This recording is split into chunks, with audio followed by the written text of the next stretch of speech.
आज जे आपलं भेटणं ठरलं होतं, आपला हा मेळावा घ्यायचं, मी आणि चौधरी साहेब अनेक वेळा फोनवर बोलायचो की कुठे घ्यायचा, कसा घ्यायचा, आणि त्यांचा हट्ट होता की आपण एका मैदानात घेऊया. आणि ते सांगत होते ते मैदान पूर्ण भरून जाईल, एका हाकेवर भरून जाईल. कारण अर्थात शिवसेना म्हटल्यानंतर, शिवसेना उद्धव बाळासाहेब ठाकरे पक्ष म्हटल्यानंतर आपल्याला भाड्याची लोक आणण्याची गरज नसते. पण मी थोडा हट्ट धरून होतो.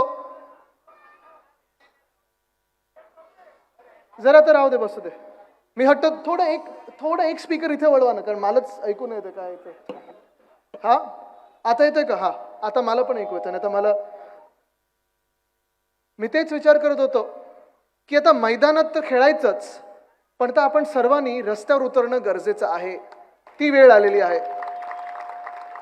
संपूर्ण देशात जर आपण पाहाल तर प्रत्येक राज्यामध्ये लोकांना रस्त्यावर उतरायची आज वेळ आलेली आहे.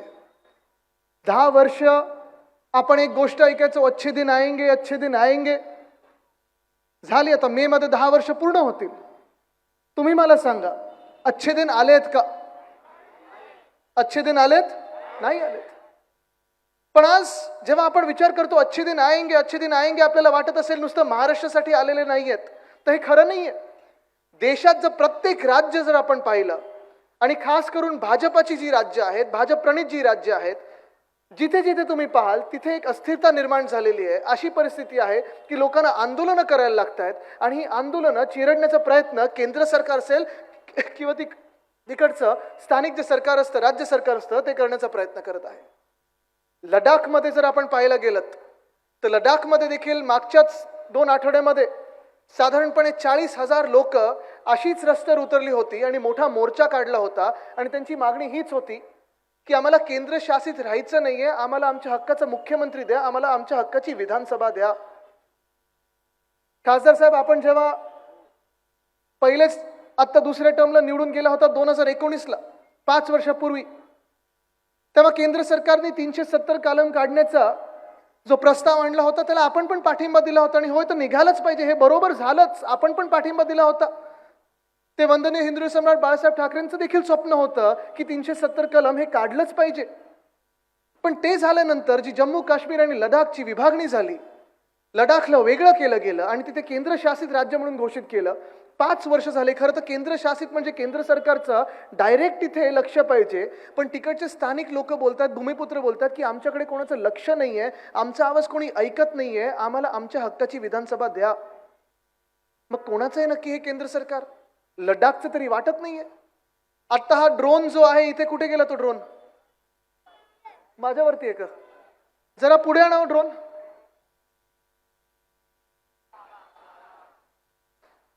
नाही, माझ्यावरती नाही, थोडं पुढे नाही.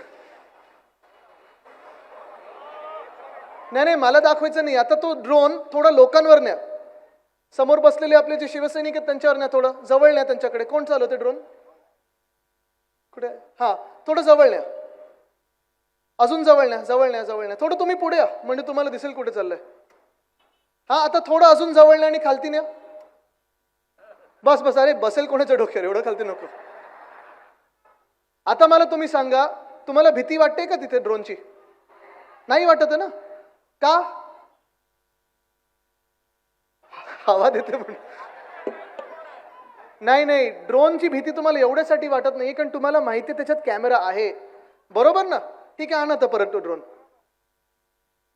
आता तुम्ही विचार करा की ह्याच ड्रोन मधून तुमच्यावर अश्रुधूर सोडला असता तर भीती वाटली असती ना आपल्या सर्वांना? हेच दिल्लीमध्ये होत आहे. मागच्या आठवड्यात आपण पाहिलं असेल, हजारो शेतकरी, लाखो शेतकरी पंजाब मधले असतील, हरियाणा मधले असतील, उत्तर प्रदेश मध्ये असतील, दिल्लीकडे मोर्चाकडून जात आहेत. आणि मोठा मोर्चा आहे तो एवढ्यासाठीच त्यांनी मोर्चा काढलेला आहे कारण मागच्या वर्षी साधारण 1-1.5 वर्षापूर्वी जे शेतकरी बांधव आपले तिकडचेच, उत्तर भारतातले सगळेच दिल्लीच्या बॉर्डर पर्यंत पोहोचले होते आणि त्यांच्या ठराविक मागण्या होत्या. त्या मागण्या पूर्ण करू म्हणून 6 महिन्यानंतर सांगितलं केंद्र सरकारने. आणि हे सगळे शेतकरी बांधव केंद्र सरकारवर विश्वास ठेवून पुन्हा आपल्या आपल्या घरी निघून गेले, आपल्या आपल्या शेतात काम करायला लागले. 1.5 वर्ष झालं, एक सुद्धा मागणी अजून पूर्ण झाली नाही. आणि आज जेव्हा शेतकरी पुन्हा एकदा दिल्लीकडे त्यांना आठवण करून द्यायला जात आहेत की आमच्या ज्या मागण्या होत्या त्याचं काय झालं, दुर्भाग्य असं आहे की ह्याच ड्रोनमधून त्या शेतकऱ्यांवर अश्रुधूर सोडला जातो. ह्याच ड्रोनमधून पाहतात की शेतकरी कुठपर्यंत आले आणि त्यांच्या रस्त्यात एवढे मोठे मोठे खिळे, हा जो खिळा इथे ठोकत होता ना तसाच खिळा, एवढे मोठे खिळे ते रस्त्यात ठोकतायत, खालती उलटे नाही तर वरती करून. का तर जे शेतकरी बांधव चालत येतील दिल्लीकडे त्यांच्या पायात हे खिळे जातील, त्यांचे ट्रॅक्टर पंक्चर होतील आणि ट्रॅक्टर पंक्चर झाल्यानंतर ते दिल्लीपर्यंत पोहोचू नाही शकणार. हे आज केंद्र सरकारचं कारनामे चाललंय. कदाचित आपल्याला इथे बसल्यानंतर शेतकरी काय राबत असतो, किती मेहनत घेत असतो हे आपल्याला माहिती नाही, कारण आपण सगळे शहरातले लोक, आपली मेहनत वेगळी असते. आपली चिंता ही असते की आपण लोकल ट्रेन वेळेवर पकडू की नाही, ऑफिसपर्यंत पोहोचू की नाही. पण ज्या भाज्या आपल्या घरी येतात, जे आपण मार्केटमधून घेत असतो, जी फळं आपण मार्केटमधून घेत असतो, हे सगळे जे शेतीतले जे काही आपण शेतीतलं खातो, हे सगळं आपल्या टेबलवर आपल्या घरी कसं येतं तर त्याच शेतांमधून येतं. ज्या शेतकऱ्यांवर आज हे दिल्ली सरकार, आज हे केंद्र सरकार लाठीचार्ज करत आहे. फक्त लाठीचार्ज नाही तर ड्रोन मधून अश्रुधूर सोडत आहे, लाठीचार्ज करत आहे, मोठे मोठे सिमेंटचे ब्लॉक टाकलेले आहेत, वायरी टाकलेल्या आहेत आणि असं सैन्यबळ तिथे लावलेलं आहे जणू काय हे चायना बॉर्डरवर उभे आहेत, असं सैन्याचं बळ तिथे दिल्लीच्या आसपास उभं केलेलं आहे. खासदार साहेब, कदाचित तुम्ही तिथून आता निघत असताना पाहत असाल, कारण तुमचं अधिवेशन 9 तारखेला झालं आणि त्याच दरम्यान हे सगळे शेतकरी बांधव दिल्लीकडे मोर्चा घेऊन येत होते. रस्ते खोदून ठेवलेले आहेत, मोठ्या गाड्या लावून ठेवलेल्या आहेत. असं वाटतं की रणगाडीच के दिल्लीवर येणार आहेत, पाकिस्तान के दिल्लीवर चालून येते की चायना चालत येते. चायना तर घुसले लडाखमध्ये, पण तिथे काही न दाखवता ताकद, सगळी केंद्र सरकारने जी काही ताकद दाखवायची, जी काही हिंमत दाखवायची आहे ती आपल्या देशातल्या अन्नदात्यावर दाखवायची आहे. किती दुर्भाग्य आहे. म्हणजे तुम्ही विचार करा, आता मध्यंतरीच्या काळात मागच्याच 2 आठवड्यामध्ये 5 की 6 भारतरत्न दिली. वेगळे वेगळे राज्य निवडून, वेगळे वेगळे समाज निवडून, वेगळे वेगळे जे काही मतांची समीकरण आहेत ते पकडून 5 की 6 भारतरत्न दिली. त्याच्यातून एक भारतरत्न हे MS स्वामीनाथन यांना दिलं.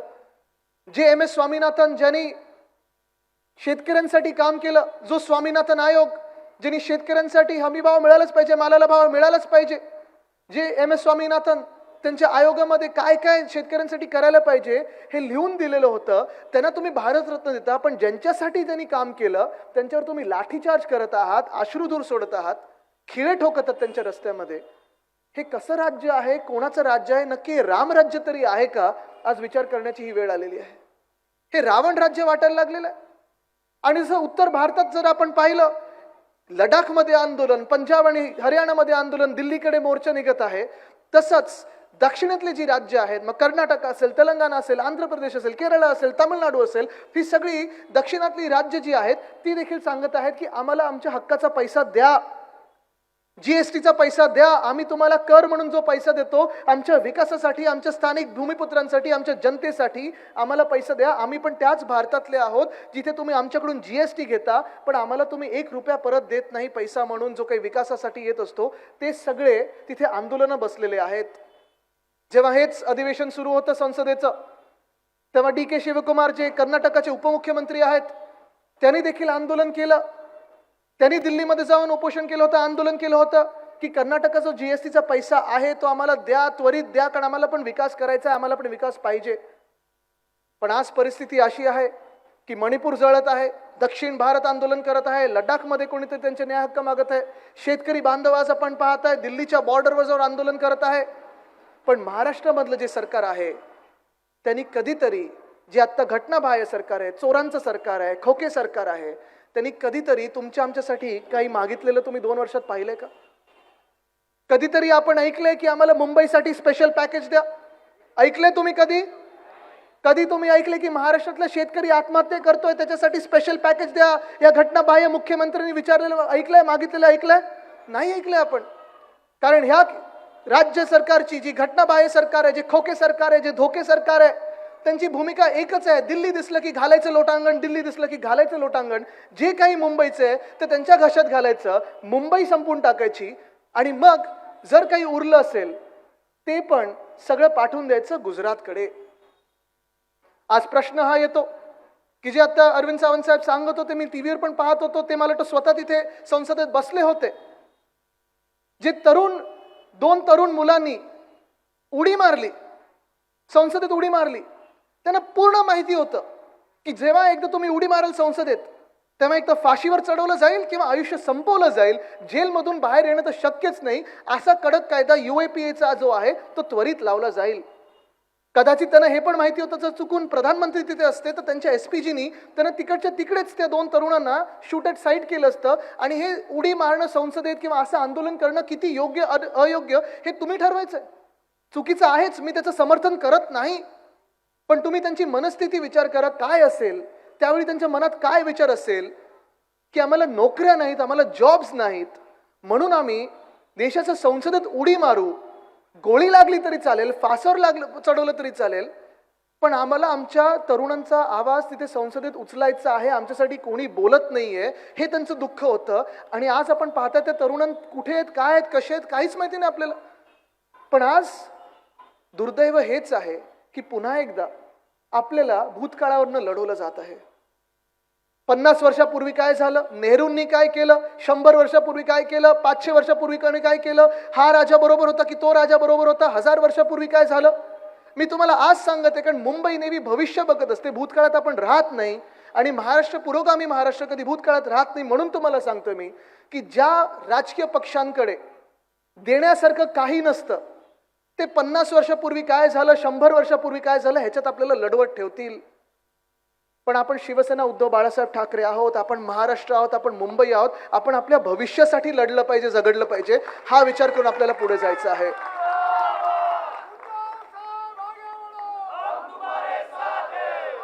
मागच्या महिन्यामध्ये आपण पाहिलं असेल की जो अर्थसंकल्प सादर झाला त्याच्यात ज्या आपल्या वित्तमंत्री आहेत केंद्रातल्या निर्मला सीतारामन ताई, त्यांनी सांगितलं होतं की आम्ही आता 4 जातींकडे लक्ष खास करून देणार आहे.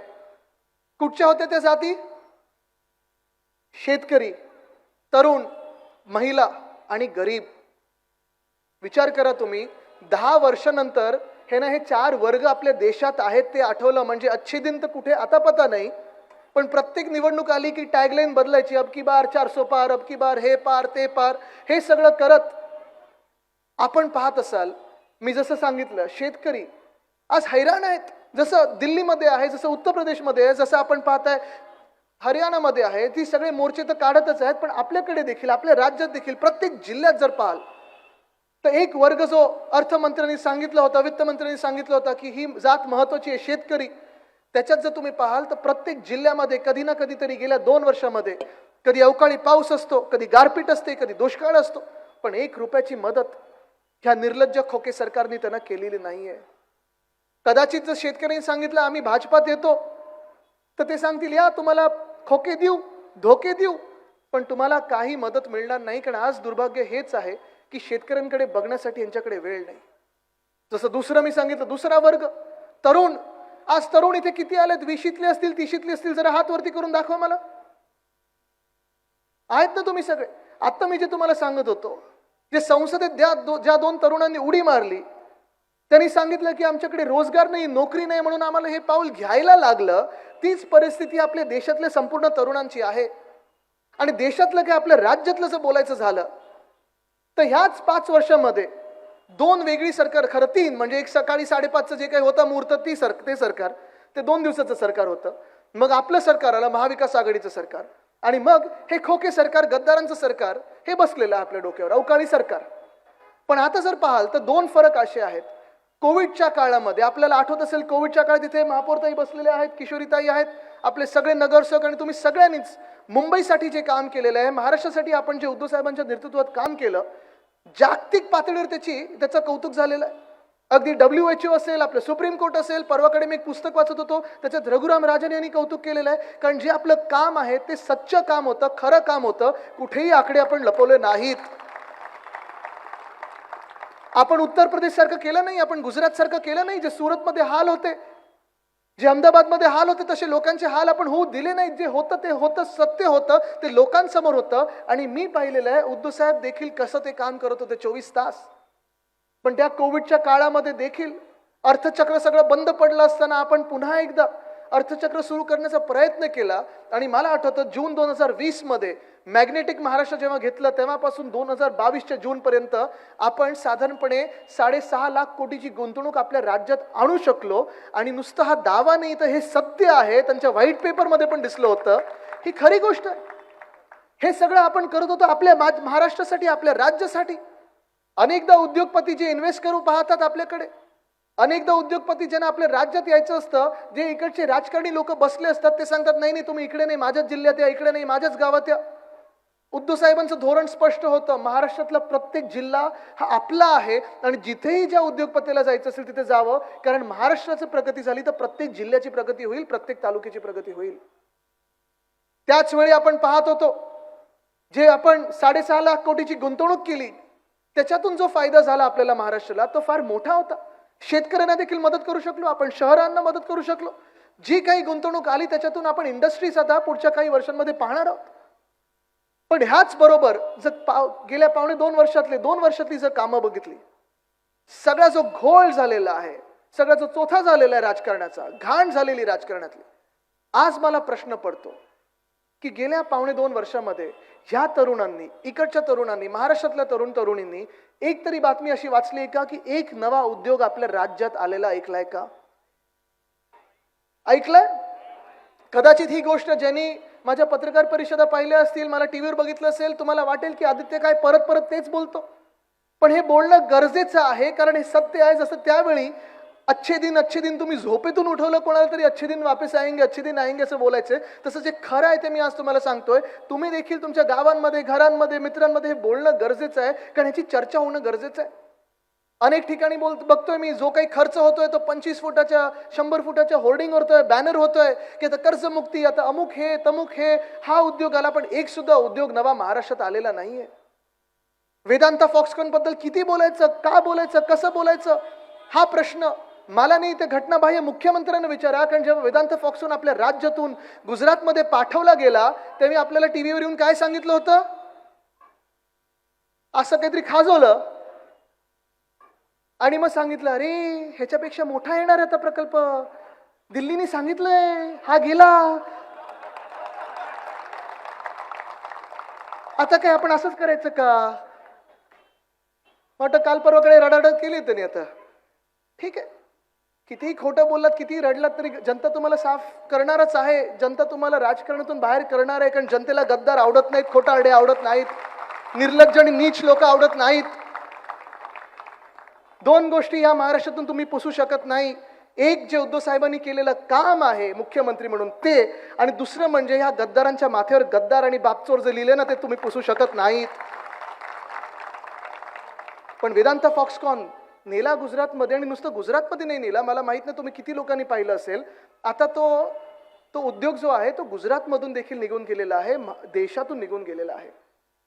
दुःख याच गोष्टीचं आहे, गुजरातमध्ये 100% जे काही जाणं आहे ते जाणं गरजेचं आहेच. जे ज्या राज्याला मिळणं गरजेचं आहे ते मिळालंच पाहिजे. कारण जर प्रत्येक राज्याने प्रगती केली, जर आसामने प्रगती केली, जर लडाखने प्रगती केली, केरळने प्रगती केली, तेलंगणाने प्रगती केली, तर आपला देश पुढे जाईल. पण हा जो एकतर्फी कारभार जो सुरू झालेला आहे ना, की आपल्या राज्यातून खायचं, आपल्या राज्यातून ओरबडायचं आणि न्यायचं ते गुजरातमध्ये न्यायचं, हे दुःखदायी आहे, हे दुर्भाग्य आहे. आज आपण पाहत असाल वेदांता फॉक्सकॉन जेव्हा आपल्या राज्यातून निघून गेला, नेला, पाठवला गेला, धक्का देऊन तिथे पाठवला गेला, तेव्हा 100% तो ऍक्च्युली उद्योग खरं तर आपल्या तळेगावमध्ये येणार होता, आपल्या पुणे जिल्ह्यात येणार होता. नुसतं महाराष्ट्रातलं नाही तर देशभरातल्या तरुणींना, 1 लाख मुला-मुलींना रोजगार मिळाला असता, एवढी संधी आपल्याला उपलब्ध झाली असती. देशात 2 कोटी लोकांना पहिल्याच वर्षी काय नोकऱ्या देणार होते, 5 की 10 लोकांना देखील नोकऱ्या दिल्यात का, आज हा प्रश्न पडत आहे. पण आज आपण पाहिलं असेल हा उद्योग तिथे गुजरातमध्ये नेल्यानंतर मी त्यांना फोन केला होता आणि त्यांना विचारलं होतं, त्यांचे जे मॅनेजर वगैरे होते, कारण आपल्या सगळे ओळखीचे होते त्यावेळी, सुभाष देसाई साहेब, आणि मीच त्यांना आणत होतो महाराष्ट्रामध्ये, पुण्यामध्ये. त्यांना विचारलं असं तुम्ही पुण्यात आला असतात, महाराष्ट्रात आले असतात तर किती दिवसात तुम्ही हा उद्योग सुरू करू शकला असतात? त्यांनी सांगितलं आदित्यजी आम्ही हा उद्योग 2 वर्षात ही कंपनी महाराष्ट्रात सुरू करू शकलो असतो. म्हटलं आता तुम्ही गुजरातमध्ये गेलात, ढोलेरामध्ये गेलात, मग किती दिवस लागतील तुम्हाला? जर आमच्याकडे 2 वर्षात तुम्ही करू शकत होतात, गुजरात तर प्रगत राज्य आहे, तुम्ही 2 महिन्यात करू शकले पाहिजेत. ते हसायला लागले फोनवर. ते बोलले आदित्यजी कमीत कमी 8 वर्ष लागतील, कारण इथे ना वीज आहे, ना पाणी आहे, ना रस्ता आहे. पण आज जेव्हा फॉक्सकॉनची कंपनी ती सांगत आहे की सेमीकंडक्टर चिप आम्ही आपल्या देशात बनवू शकत नाही, भारतात बनवू शकत नाही. हे नुकसान नुसतं महाराष्ट्राचं नाही झालं, हे नुकसान गुजरातचं नाही झालं, तर संपूर्ण देशाचं नुकसान झालेलं आहे. एका बाजूला तरुण आणि तरुणींना नोकऱ्या मिळत नाहीत, रोजगार तर गेलाच, जी संधी होती ती निघून गेली. पण ही कंपनी नक्की काय बनवणारी होती? कारण वेदांता फॉक्सकॉन बद्दल आपण सगळ्यांनी ऐकलेलं आहे. एक घोषणा पण मी ऐकली, गुजरातला फॉक्सकॉन, महाराष्ट्राला पॉपकॉर्न, हे सगळं आपण ऐकलेलं आहे. पण ही नक्की काय बनवणारी कंपनी होती? जर तुम्हाला सांगितलं ना, तुम्हाला हैराण व्हाल तुम्ही. इथे मोबाईल फोन किती लोकांकडे तो? जरा हात वरती करा. सगळ्यांकडे आहेत, बरोबर आहे. तुमच्या मोबाईल फोन स्मार्टफोन ज्याच्यामुळे झाला, ती छोटीशी चिप जी आहे ना, त्याला सेमीकंडक्टर चिप बोलतात. ती चायनामध्ये बनवली जाते, तायवानमध्ये बनवली जाते, जपानमध्ये बनवली जाते, अमेरिकेत बनवली जाते. साधारणपणे 1940 पासून ह्याची डेव्हलपमेंट सुरू झाली, याचा विकास सुरू झाला आणि त्या चिप छोट्या होत गेल्या. कम्प्युटर जे मोठे होते ते छोटे होत गेले आणि छोटे कम्प्युटरचे लॅपटॉप झाले, लॅपटॉपचे आपले फोन झाले. आज प्रत्येकाच्या घड्याळामध्ये, आज ह्या माईकमध्ये, तुमच्या फोनमध्ये, सगळ्यामध्ये जे व्हॉट्सॲप, स्नॅपचॅट, इंस्टाग्राम सगळं आपण रील वगैरे बघत असतो ना, ते ह्या चिपमुळे असतं. आणि ही चिपची जी संधी होती ती फार मोठी होती. जगभरात आपण गरुड झेप घेऊ शकलो असतो, ती संधी आपल्या देशातून आता निघून गेलेली आहे. ती परत कधी येणार, कशी येणार, ह्याच्यावर विचार करणं गरजेचं आहे. अच्छे दिन आएंगे की झालं, चला आपण सुटलो, आपलं काय बोलून मोकळं व्हायचं, असंच ती भावना आहे. पण आज जसं ही कंपनी निघून गेली, तसं एअरबस टाटा आपल्या राज्यातून निघून गेली. ती आपण आणणार होतो नागपूरमध्ये, मिहानमध्ये आणणार होतो, ती देखील पाठवली त्यांनी गुजरातला. बल ड्रग पार्क असेल, मेडिकल डिव्हाइस पार्क असेल, डायमंड बोर्स असेल, आणि आपल्या हक्काची वानखेडेमध्ये होणारी क्रिकेट मॅच पण, फायनल पण वर्ल्ड कपची पाठवली कुठे त्यांनी?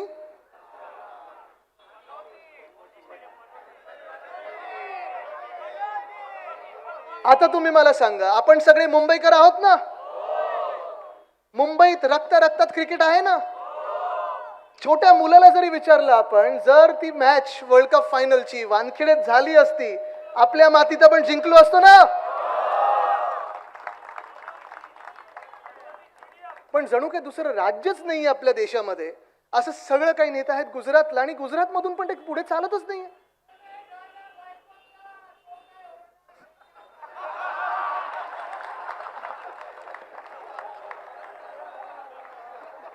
पण आज प्रयत्न हाच आहे माझा, की आज तरुण तरुणींच्या समोर जी सत्य परिस्थिती आहे, म्हणती नाही मी जे बोलतोय ते, हे सांगण्याची वेळ आलेली आहे. कारण आज महाराष्ट्रातून हा जो दुसरा वर्ग, जसं मी सांगितलं, पहिला वर्ग जो निर्मला सीतारामन ताई बोलल्या, शेतकरी, तो तर देशात हैराण आहेच, पण आज तरुण देखील शोधत आहे की मला जॉब कुठे मिळणार, नोकरी कुठे मिळणार. सगळ्या कंपन्या ज्या आहेत, ज्या स्थापित कंपन्या आहेत, त्या देखील नेत आहेत गुजरातला. काही कंपन्या बंद पाडत आहेत, पब्लिक सेक्टर युनिट जे आहेत ते विकत चाललेले आहेत. ह्या कितीतरी गोष्टी आपण पाहतोय. संध्या आपल्या ज्या मुंबईत होत्या, आणि मुंबईत नुसतं मुंबईकरांना नाही तर देशभरातून प्रत्येक तरुण व्यक्ती जो स्वप्न घेऊन येतो की मला रोजगार मिळेल, मला नोकरी मिळेल, ते स्वप्न आज हे केंद्र सरकार आणि हे खोके सरकार इकडचं तोडत आहे, मोडत आहे आणि चिरडून टाकत आहे. मला दुःख ह्या गोष्टीचं की एक तरी संधी आपल्या तरुण मुला मुलींना या 2 वर्षात मिळाली का पाहून बघा. प्रायव्हेट सेक्टरमध्ये फिक्स्ड टर्म एम्प्लॉयमेंट आलेला आहे, कॉन्ट्रॅक्ट लेबरचा जमाना झालेला आहे, आणि हे सगळं होत असताना जे आपल्या सरकारी नोकर भरती असते तिथे घोळ जो आहे तो एवढा झालेला आहे. एक तर पहिला घोळ या सरकारमध्ये कोण भरती होणार ह्याच्यावर आहे. रोज नवीन कुठचं तरी होर्डिंग दिसतं, रोज नवीन चेहरा दिसतो. मग कोणाला सांगतात की चला आता ह्याला राज्यसभा देऊ, त्याला उपमुख्यमंत्री बनवू, बनवायचे तरी किती मंत्री तर मला माहित नाही. पण हे सगळं होत असताना आपल्या महाराष्ट्रातल्या तरुणांना काय मिळतंय हा तुम्ही विचार करा. मुंबईतून जास्ती लोक नसतील, मला वाटतं ठराविक आपले तरुण तरुणी त्या नोकर भरतीला आपण साधारणपणे पेपरसाठी तयारी करत असतो. UPSC साठी असेल, MPSC साठी असेल. पण आपल्या मराठवाड्यातून आहे, उत्तर महाराष्ट्रातून आहे, विदर्भातून आहेत अनेक मुलं मुली पुण्यामध्ये येतात, छत्रपती संभाजीनगरला जातात, धाराशिवला जातात, आणि 4-4, 5-5 वर्ष तयारी करत असतात. ती ह्याच्यासाठीच की कधी ना कधीतरी ह्या पेपरमध्ये ते पास होतील आणि सरकारी नोकरी मिळेल. परवाकडेच आपण पाहिलं असाल, 200 मार्काचा पेपर तलाठी भरतीचा, किती मार्क मिळालेत? 214. मी त्यांना विचारलं फोन करून, मी बोललो काय EVM मध्ये तुम्ही एक्झाम देत होतात की काय? म्हणजे घोटाळा, घोळ, सगळं राजकारण एवढं घाणेरडं करून ठेवलेलं आहे, घाणेरडं करून ठेवलेलं आहे की तरुणांनी जायचं तरी कुठे जायचं हाच प्रश्न पडलेला आहे. मी खूप वेळा हे चॅलेंज दिले गेल्या 2-3 महिन्यामध्ये, कारण मी पाहतोय तलाठी भरती असेल, पोलीस भरती असेल, सगळीकडे जिथे जिथे भरती करण्याचा प्रयत्न होतोय, कधीतरी पेपर फुटतो, कधीतरी तुम्ही परीक्षेला बसता, परीक्षा देऊन बाहेर येतात तेव्हा कळतं की पेपर फुटलेला आहे, पुन्हा एकदा परीक्षेला सामोरे जायचं आहे. पण 4, 5, 6 वर्ष जे मुली मेहनत करतात, परीक्षा देतात, त्यांचं जे स्वप्न चिरडलं जातं ना, ते चिरडणारी लोक हे आज या घटनाबाह्य सरकारमध्ये बसलेले आहेत, गद्दार म्हणून बसलेले आहेत. मी आज पुन्हा एकदा सांगत आहे, 20 तारखेला जे अधिवेशन घेत आहेत, आरक्षणासाठी आहेच, पण आरक्षण कशासाठी पाहिजे? आपल्याला नोकऱ्यांसाठी पाहिजे, रोजगारासाठी पाहिजे. हा देखील कायदा तुम्ही करा, हा देखील कायदा करा की जो पण पेपर फोडेल त्याला कमीत कमी 10 वर्ष सजा दिली जाईल, असा कायदा झालाच पाहिजे. आणि आज महाराष्ट्रातल्या तरुणांना मी शब्द देतो, आदित्य रश्मी उद्धव ठाकरे म्हणून, की जेव्हा आपलं सरकार येईल ह्या 2024 मध्ये, येणार म्हणजे येणार, आपण आणणारच, हा कायदा देखील आणू. पेपर जो फोडेल त्याला सरकार फोडेल, हा आपण कायदा बनवूच.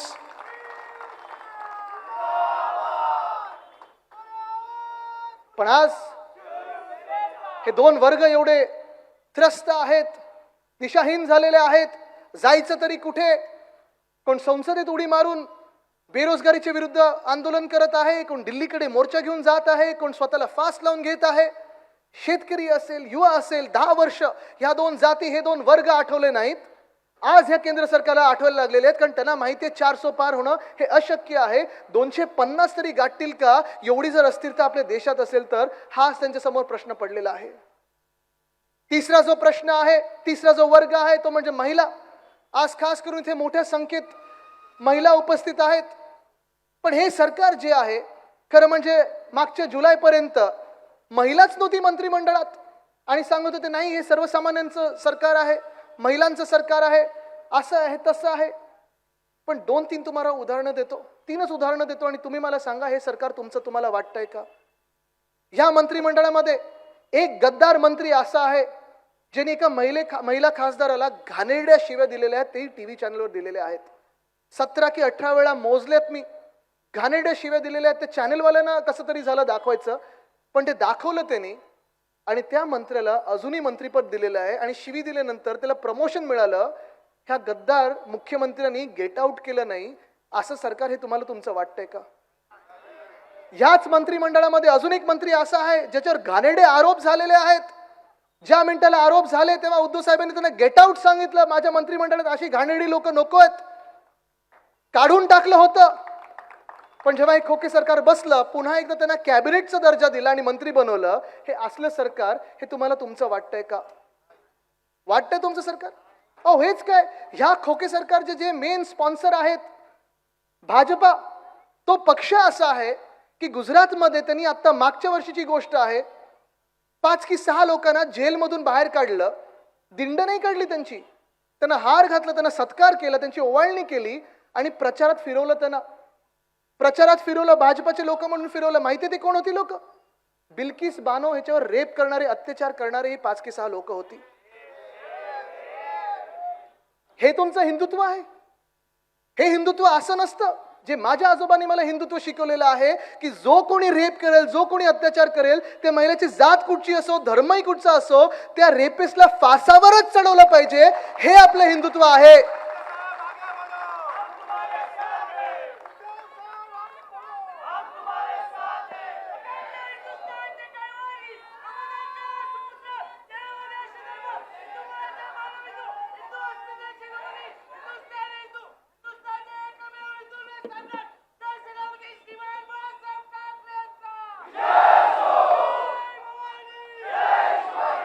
ज्या राज्यामध्ये आपण जय भवानी जय शिवाजी हा नारा देतो, तिथे महिलांचा अपमान करणारं सरकार आणि पक्ष आम्ही चालू देणार नाही, ही शपथ आपण घेतली पाहिजे. भगवान श्रीराम मर्यादा पुरुषोत्तम होते, आणि त्यांच्या नावात राम राज्य चालवायचं असेल तर हे पक्ष आपण टिकू द्यायचे नाहीत, कारण अशी धोरणं ही नुसतं महिलांसाठी नाही तर देशासाठी हानिकारक आहेत. पण जसं मी सांगितलं, ही तिसरी जात महिला म्हणून जे आता अर्थमंत्री सांगत आहेत, निर्मला सीतारामन सांगत आहेत की होय ह्या तिसऱ्या जातीकडे आम्ही लक्ष देऊ, तशी चौथी जात त्यांनी सांगितली गरीब, जो वंचित आहे, जो गरीब आहे.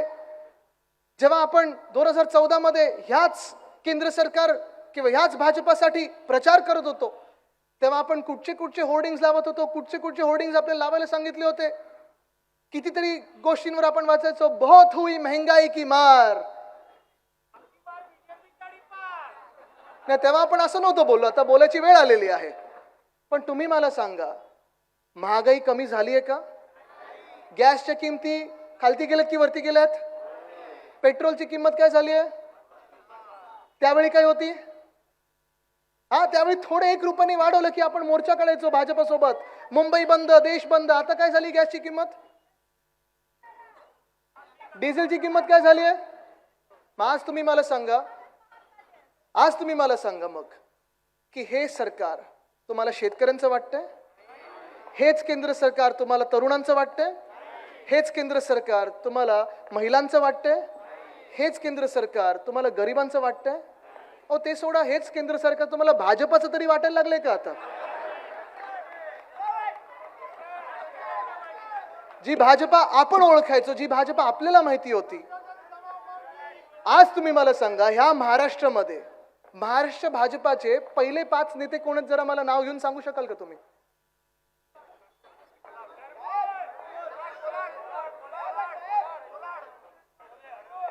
नाही, 5 नावं सांगा मला तुम्ही. नाही, देवेंद्रजींना बाजूला ठेवा, त्यांचे जे आवडते नेते आहेत 5, ते मला तुम्ही प्रमुख 5 नेते सांगा जे आपल्याला शिवाय रोज देत असतात.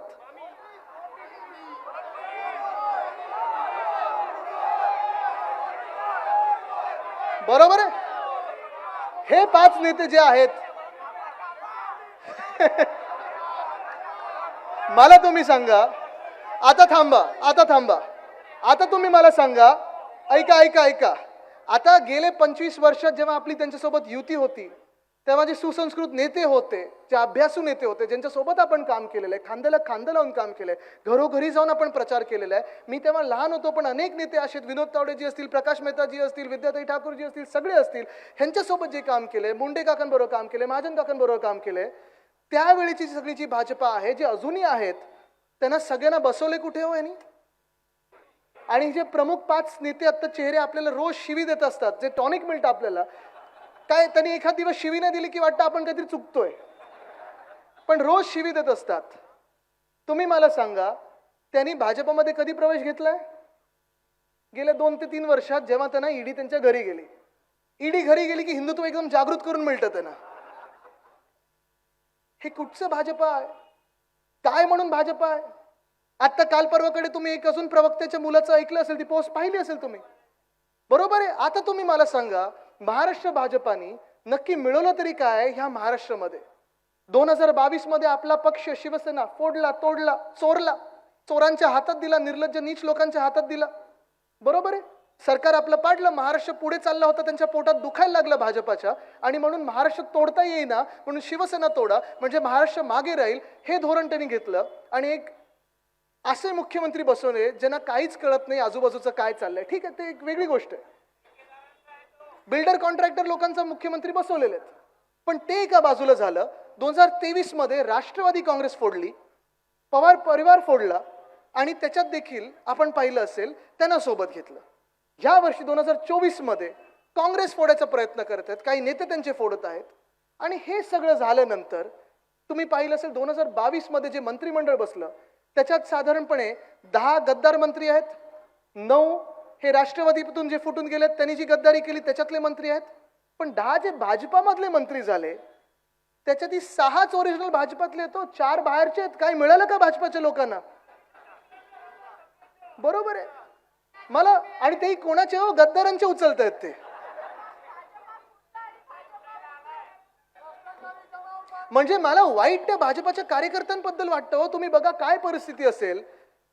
गेल्या 3 वर्ष 2.5 वर्षामध्ये 2 वर्षामध्ये जेव्हा आपलं सरकार पाडलं, त्याच्यातून फक्त 4-6 मंत्री ते ओरिजिनल भाजपातून करून ठेवलेले. बाकी ना टीव्हीवर कोणाला येऊ देतात, ना मुख्यमंत्री भाजपाचे, ना मंत्रिमंडळ त्यांचं, ना कुठचंही महामंडळ मिळालंय, ना मंडळ मिळालंय. एकच न्यासाचे अध्यक्ष जे जाहीर झालेत ते सिद्धिविनायक मंदिराचे अध्यक्ष जाहीर झालेत, तेही कोण? माहीमचे गद्दार. आणि त्याच्यात पण हिंदुत्वाची गंमत बघा ह्यांनी काय केली आहे. हे खोटे सांगत होते की आम्ही हिंदुत्वासाठी गेलो. ह्यांचं हिंदुत्व बघा कसं आहे.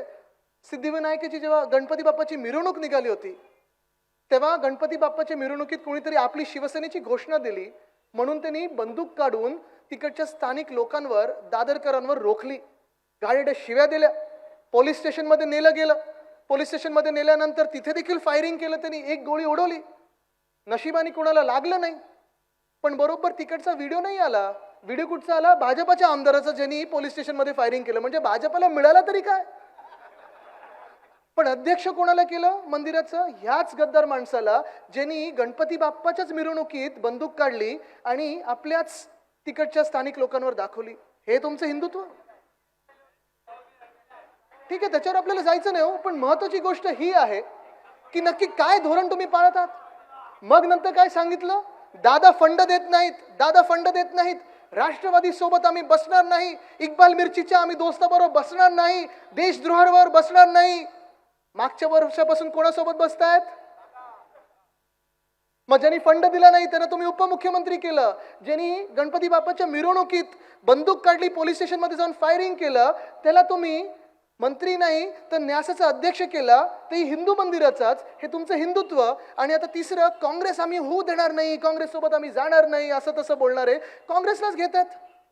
मी तर राहुल गांधींना हाच सल्ला देणार आहे, जर तुम्हाला कधी प्रधानमंत्री बनायचं असेल, भाजपात जा. सगळे काँग्रेसचेच बसलेत आता तिथे आमदार खासदार. भाजपाने आता कॅम्पेन बदललेली आहे. अच्छे दिन आएंगे हे सांगायचं बंद केलं त्यांनी. आता माहिती नवीन टॅगलाईन काय त्यांची?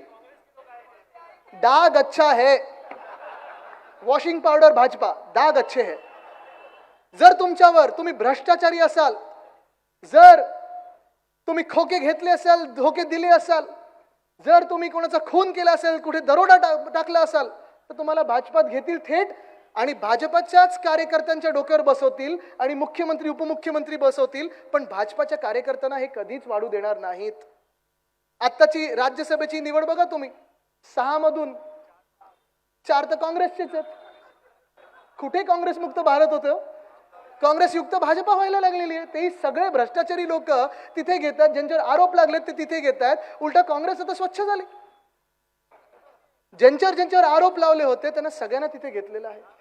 पण आज पण काही आपल्यात असे आहेत जे लढत आहेत, कारण त्यांच्याकडे लपवण्यासारखं काही नाही. जे देतात ते ठोकून देत आहेत. आपल्या इथे किशोरीताई पण बसलेले आहेत, हिमतीने ताकदीने जिद्दीने लढत आहेत.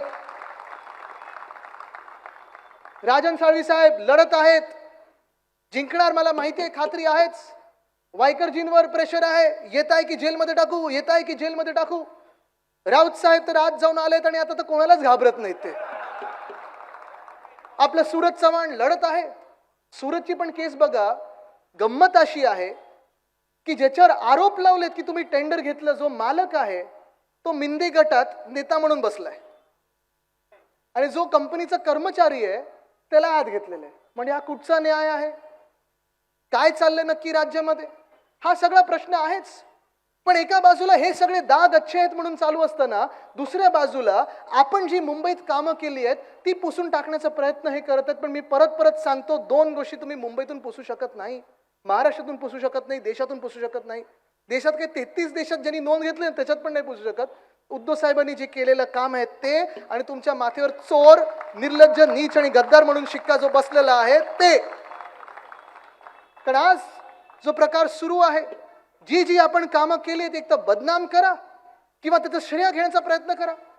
हे अटल सेतू इथे जे बांधलेलं आहे MTHL 2020च्या जानेवारीमध्ये गर्डर लॉन्चिंग हे उद्धव साहेबांनी केलेलं आहे. त्याचं आपलं सरकार असेपर्यंत 85% काम झालं होतं, हे तुम्हाला अभिमानाने सांगू शकतो. इथे अनेक असे नेते आहेत जे माझ्यासोबत प्रत्येक महिन्यात तिथे व्हिजिटला यायचे. आज पण तुम्हाला सांगतो, चला मुख्यमंत्रीने मी जे घटनाबाई आहेत त्यांना घेऊन जाऊया, समोरासमोर होऊ दे. रस्त्याचा इंच आणि इंच मी तुम्हाला सांगू शकतो. त्यांना आतापट्टा पण माहिती नसेल, पण एवढंच माहिती असेल की खर्च किती झाला ऍड देण्यावर, की हे आमचं आहे आमचं सांगण्यात. ब्रँडिंग केलं त्यांनी अटल सेतू वगैरे, पण काम हे शिवसेना उद्धव बाळासाहेब ठाकरे पक्षाचंच आहे, आपलं आहे. वरळी शिवडी कनेक्टर जो MTHL ला जोडणार होता, कोस्टल रोड शिवडीला जोडणार होता वरळीपर्यंत, चौधरी साहेब आपल्या 2 मतदारसंघांना जोडणारा पूल. किती वेळा आपण बैठका घेतलेल्या, तिथे सचिनजी बसले, तिथे आम्ही सगळे आहोत. आम्ही सगळे आपले नगरसेवक असायचे, आमदार असायचे, खासदार असायचे. प्रत्येक इंच त्या पुलाचा आम्ही ठरवलेला आहे सगळ्या अधिकाऱ्यांना बसवून, कारण आपल्या चाळींना धक्का नाही लागला पाहिजे, आपल्या दुकानदारांना काही हाल झाले नाही पाहिजेत, म्हणून सगळे आपले वरळीकर असतील, शिवडीकर असतील, सगळ्यांना सोबत घेऊन आपण बसायचो आणि मार्ग काढलेला होता. आपलं जर सरकार आत्ता असतं तर तो पूर्ण पूल तयार झाला असता, इथे ट्रॅफिक झाला नसता. दुर्दैव ह्याच गोष्टीचं आहे की दिलाय रोडला त्यांनी दिरंगाई केली आणि आज वरळी शिवडीचा आपण पाहतोय पूल 50% अधिक काम झालेलं नाहीये. कोस्टल रोड मला वाटतं आता 19 तारखेला अर्धवट काहीतरी उद्घाटन करणार होते. मी जेव्हा ते व्हिडिओज टाकतो कोस्टल रोडचे, इंस्टाग्रामवर ट्विट टाकत असतो, देशभरातले भाजपचे ज्यांनी कधी मुंबई बघितली नाही ते मला शिव्या देत असतात आणि मला आवडतं. मी पाहत होतो न्यू इयरच्या रात्री पण 12 वाजले तरी हे शिव्या देणं चालू आहे. 2 रुपयाचे ट्रोलवाले, त्याला 2 रुपये तरी मिळाले, बाकीच्या भाजपांना काही मंत्रीपद मिळत नाही, काही मिळत नाही, 2 रुपये मिळाले, बस झालं. पण आज मी तुम्हाला पुन्हा एकदा सांगतो, हक्काने सांगतो, खुशीने सांगतो, एका अभिमानाने सांगतो की पूर्णपणे कोस्टलचं स्वप्न, ते स्वप्नपूर्ती ही उद्धव बाळासाहेब ठाकरे या व्यक्तीचीच आहे. काही कोणी येऊन उद्घाटन करावं, कोणी येऊन पेपरमध्ये ऍड देतील, कोणी येऊन मोठे होर्डिंग लावतील, सगळं काही होईल, पण कोस्टल रोड पूर्ण होणार ही ठाकरे गॅरंटी तुम्हाला देत आहे. मी आज तुम्हाला सांगत आहे. गोरेगाव मुलुंड लिंक रोड असेल, त्याचं पूर्ण टेंडर झालं होतं, आपल्या काळात भूमिपूजन झालं, पण यांना खोके खायचे होते म्हणून ते टेंडर रद्द केलं आणि किंमत वाढवली, दुप्पट केली आणि पुन्हा एकदा भूमिपूजन करू इच्छितात. नरिमन पॉइंट कफ परेड कनेक्टर आहे, त्याचं देखील काम आपण सुरू केलेलं आहे, आपण ठरवलेला तो रस्ता आहे. दहिसर मीरा रोड, ते काम आपण सुरू केलेलं आहे. आणि ही सगळी कामं आपण जेव्हा पुढे नेत होतो, कोविडच्या काळात देखील आपण कामं पुढे नेत होतो, तेव्हा ही सगळी काळी मांजरं ही आपली आडवी जात होती, राजकारण करत होती, तरी देखील आपण हे काम पूर्ण केलं. आणि पूर्ण केल्यानंतर आपण पाहत असाल, ज्यांनी आपल्यावर आरोप केले तीच लोक आता तिथे जाऊन उद्घाटन करू इच्छितात आणि तीच लोक तिथे जाऊन फोटो काढू इच्छितात, कारण त्यांना देखील माहिती आहे की मुंबईसाठी जे आपण शिवसेना म्हणून काम केलेलं आहे ते वर्ल्ड क्लास केलेलं आहे, कोणीही याला टक्कर देऊ शकत नाही. आज आपण पाहत असाल, कोविडच्या काळात आपण सगळे इथे सुरक्षित आहोत, ह्याचं कारण एकच आहे, कारण आपले मुख्यमंत्री त्यावेळीचे उद्धव बाळासाहेब ठाकरे ह्या व्यक्तीने स्वतःच्या तब्येतीची काळजी न घेता डॉक्टरांचा सल्ला घेऊन हे राज्य चालवलं, नर्सेसचा सल्ला घेतला आणि हे राज्य चालवलं. मार्टची आपली मुलं असतील, लक्ष्मीची मुलं असतील, सगळेच अंगणवाडी सेविका असतील, आशा वर्कर असतील, या सगळ्यांना पोलीसचे असतील लोक आपले, सगळ्यांना सोबत घेऊन आपलं राज्य चालवलं आणि राज्याने देखील सहकार्य केलं. जेव्हा जेव्हा आपण सांगितलं होतं मास्क घाला तेव्हा मास्क घातला, वॅक्सिन घ्या तेव्हा वॅक्सिन घेतलं, घरी राहा तेव्हा घरी राहिले. पण हे कुटुंबाचं जे नातं आहे हे अजूनही कोणी पुसू शकलेलं नाही, ना तोडू शकत ना मोडू शकत. कारण जेव्हा आपण आपल्याला वाचवायला, स्वतःला वाचवायला मास्क घालत होतो, काही लोक हुडी घालायचे आणि आपलं सरकार पाडण्याचा प्रयत्न करत होते. आज राजकारण एवढं घाणेरडं झालेलं आहे, एकदम गलिच्छ होत चाललेलं आहे. मला वाटतं 1-2 दिवस काही शिबिर होतं त्यांचं आणि कचऱ्यासारखं लोक काय बोललेले आहेत, त्या कचऱ्याकडे आपण लक्षही देणार नाही.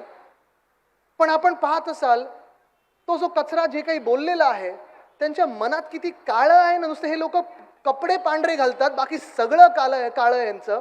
हे काळं मन हे कधीही महाराष्ट्र स्वीकारणार नाही. पण आज जी परिस्थिती आहे ती हीच आहे. आपण मुंबईकर म्हणून विचार केला पाहिजे की आपण मुंबई आपल्या हातात ठेवणार की ह्यांच्या आवडत्या उद्योगपत्यांच्या घशात घालणार. आज हा विचार करण्याची वेळ आली आहे. धारावीचा जो विकास आहे तो आपण बीडीडी सारखा पण करू शकलो असतो. आपण पाहिलं असेल बीडीडी वरळी असेल, बीडीडी नामजोशी असेल, बीडीडी नायगाव असेल, तिथे आपण ही कामं सुरू केली. आज पण जाऊन पहा बीडीडीच्या वरळीमध्ये. मी परवा पण गेलो, तो प्रत्येक महिन्यात जातो. 40व्या मजल्यापर्यंत इमारत पोहोचले. होय, आपला मराठी माणूस हायराईज मध्ये गेलाच पाहिजे आणि तिकडच्या लोकांना आपण फ्री ऑफ कॉस्ट चांगली घरं देत आहोत. 10,500 मला वाटतं नुसतं वरळीत आहेत, 2,500 नायगावमध्ये आहेत, 2,500 तसेच परिवार आपल्या इथे नामजोशीमध्ये आहेत. आणि अजून एक तुम्हाला सांगतो, बीपीटी मध्ये देखील जी बीडीडी आहे, सचिनजी आपण प्रयत्न करत होतात, इथे अरविंद सावंत साहेब आहेत ते देखील, अजय चौधरी साहेब ते देखील, दादा असतील, आम्ही सगळे जे प्रयत्न करत होतो, पुन्हा एकदा जेव्हा आपलं 2024 मध्ये सरकार येणार ते आपण करणार म्हणजे करणारच. 500 स्क्वेअर फुटापर्यंतची जी घरं होती त्याला आपण प्रॉपर्टी टॅक्स माफ केला, रद्द करून टाकला. कारण कर आपण देतो, मुंबईकर म्हणलं तर कर येतोच, पण आपल्या कोस्टल रोडवर सुद्धा आपण एक सुद्धा टोल नाही लावला, ना छुपा कर लावला. तसंच आपण हा कर मुंबईकरांच्या घरातून, मनातून, हृदयातून माफ करून टाकलेला, मुक्त करून टाकलेला. पण आज मुंबई लुटाचा जो प्रयत्न सुरू आहे, मुंबईला मोडण्याचा जो प्रयत्न सुरू आहे, मुंबईचं महत्त्व कमी करण्याचा जो प्रयत्न सुरू आहे, आजपासून ही ताकद जी आहे ती आपली अशीच राहिली पाहिजे. कारण आपल्यामध्ये काही विष पेरणारे लोक, हे भाजपाचे असतील, मिंदे गटाचे असतील, ते येतील आणि आपल्याला विखुरण्याचा प्रयत्न करतील, विभागण्याचा प्रयत्न करतील, जाती जातीमध्ये भांडण लावण्याचा प्रयत्न करतील, धर्माधर्मामध्ये भांडण लावण्याचा प्रयत्न करतील. 50 वर्षापूर्वी काय झालं, 100 वर्षापूर्वी काय झालं, ह्याच्यात आपल्याला भांडणं लावण्याचा प्रयत्न करतील. मी आज तुम्हाला सांगतो, तुम्ही मुंबईकर म्हणून एकत्र राहणार आहात की ह्यांच्या विषयाला तुम्ही बळी पडणार आहात?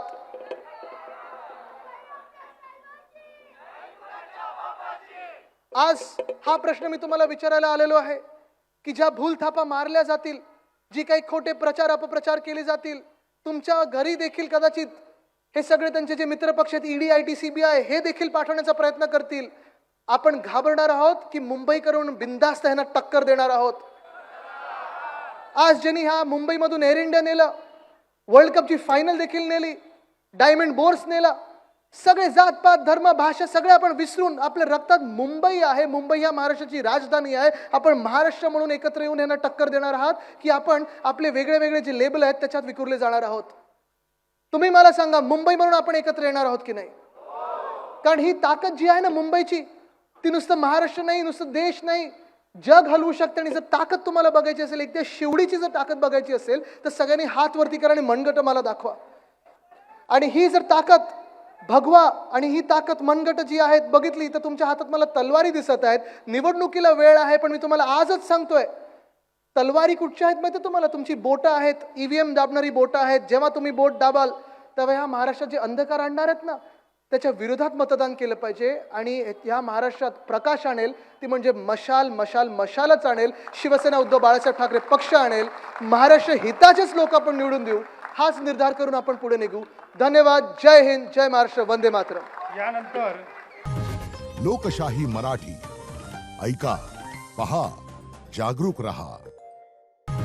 लोकशाही मराठी ऐका, पहा, जागरूक रहा.